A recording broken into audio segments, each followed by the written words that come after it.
नमस्कार मित्रांनो, स्वागत आहे तुमचं आपल्या यूट्यूब चॅनलवरती।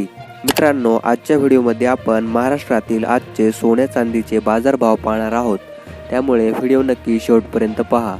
आजचे सोन्याचे दर प्रति 1 ग्रॅम: मुंबई 24 कॅरेट सोने 8667 रुपये, 22 कॅरेट 7945 रुपये, पुणे 24 कॅरेट सोने 8666 रुपये, 22 कॅरेट 7944 रुपये, कोल्हापूर 24 कॅरेट सोने 8765 रुपये, 22 कॅरेट 7945 रुपये, नागपूर 24 कॅरेट सोने 8667 रुपये, 22 कॅरेट 7943 रुपये, नाशिक 24 कॅरेट सोने 8665 रुपये, 22 कॅरेट 7945 रुपये। आजचे चांदीचे दर प्रति 10 ग्रॅम: मुंबई 1019 रुपये, पुणे 1018 रुपये, कोल्हापूर 1020 रुपये, नागपूर 1019 रुपये, नाशिक 1018 रुपये।